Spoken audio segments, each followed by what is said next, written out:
Bonjour, en ce troisième jour de confinement, je vous propose d'aborder une approche, une philosophie de gestion du temps qui est à la fois macro, elle va vous aider à gérer votre temps d'une manière générale, mais aussi micro, chaque jour, euh, pour vraiment profiter au mieux de tout ce que la vie nous offre. Donc, cette gestion du temps, elle va se baser sur quatre piliers fondamentaux. Le premier pilier, c'est celui qui vous porte avant tout, c'est votre corps. Nous avons un seul corps, une enveloppe, elle nous porte toute notre vie. Quand elle fonctionne plus, beaucoup de choses ne fonctionnent plus non plus. Ce corps est devenu particulièrement source de préoccupation en cette période d'épidémie. Donc l'idée, c'est déjà d'en prendre vraiment soin pour bien sûr se prévenir et prévenir les autres des conséquences de cette épidémie, mais aussi pour prendre soin de soi au quotidien. Être confiné, pratiquer le télétravail, même d'une manière générale, nécessite d'en prendre soin. Ça veut dire quoi? Ça veut dire que d'abord on va devoir faire de l'exercice. Donc faire de l'exercice, c'est faire de l'exercice chez soi, ça peut être des exercices très simples, vous trouverez toutes sortes de choses sur internet avec des cours de fitness gratuits, en ligne et toutes sortes de choses. C'est important d'y consacrer du temps chaque jour, de sortir prendre l'air tant qu'on a encore le droit de le faire, il faut en profiter. Le virus n'est pas a priori contagieux par l'air, donc c'est important de s'aérer, de respirer, de voir la lumière du jour, d'ouvrir les fenêtres, de se mettre dehors sur les balcons. Voilà, ça c'est vraiment quelque chose qui est très important pour prendre soin de notre corps. Bien sûr, de bien s'alimenter et de continuer à bien s'alimenter. Plus que jamais, on a besoin de légumes frais, de fruits frais, on a besoin de vitamine C pour rester en bonne santé et garder le moral.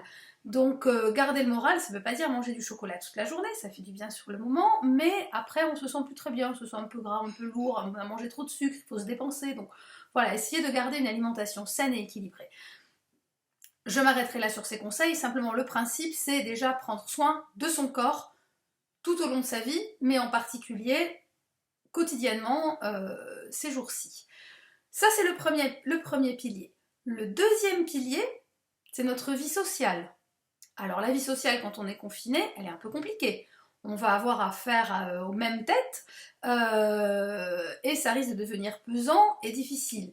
Donc ce qu'il faut, c'est utiliser les outils qui sont à notre disposition pour communiquer avec ses amis, avec sa famille. Et là aussi, on a toutes sortes d'outils, le téléphone bien entendu, et puis Skype, FaceTime, voilà. Essayez de trouver des outils où vous pouvez vous voir, vous parler avec vos proches. Ce pilier social, il est essentiel, il faut le maintenir. Cette période ne doit pas être une période de désocialisation. Et d'une manière générale, quand on fait du télétravail tout le temps, c'est la même question qui se pose. Il faut vraiment garder le lien social et pouvoir, quand on le peut, bien entendu, quand on n'est pas confiné, sortir, garder des relations sociales. Donc, premier pilier, le corps. Deuxième pilier, les relations sociales. Troisième pilier, le travail. Le travail, c'est ce avec quoi on se définit, heureusement ou malheureusement, en société.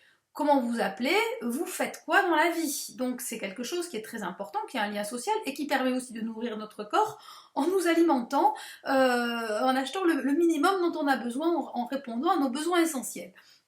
Donc le travail est essentiel. Le travail est très très mis à l'épreuve pendant cette période que nous vivons, puisque déjà l'activité de beaucoup d'entreprises baisse énormément, certaines personnes sont au chômage partiel, des indépendants n'ont plus de travail du tout, voilà, des personnes comme moi, comme les formateurs, les consultants, nous n'intervenons plus dans les entreprises, nous travaillons à distance. Ça change pas mal la donne. Des personnes se trouvent en train de mettre en place le travail à distance, elles ne l'ont jamais fait, c'est compliqué. Donc le travail, c'est le troisième pilier qu'il faut maintenir absolument. Ça veut dire que même si vous n'avez rien à faire, essayez de garder un lien avec votre travail, avec votre activité. Profitez-en pour vous former, c'est le moment. Profitez-en pour vous mettre à jour sur votre organisation, sur votre administration. C'était le troisième pilier. Le quatrième pilier, il est aussi essentiel, et on le redécouvre, c'est l'aspect intellectuel, spirituel, tout ce qui va relever de l'accomplissement de soi, et vraiment pour soi, pas pour briller en société. Donc c'est le moment de se dire, bah, qu'est-ce que j'aime faire de la musique, et ben je vais faire de la musique. Voilà, des choses qui a priori ne servent à rien, et nous apportent énormément de choses et nous font énormément de bien. Ça va être lire, mais ça va être aussi pour des personnes qui sont croyantes, pratiquer leur pratique religieuse, etc. Donc tout ça, ces 4 piliers marchent vraiment ensemble, nous portent et constituent notre équilibre. Et il est vraiment essentiel de pouvoir les maintenir chaque jour pendant cette période, y veiller, les garder précieusement pour vous et pour les proches qui sont avec vous. Je vous souhaite une belle 3e journée de confinement et nous nous revoyons demain.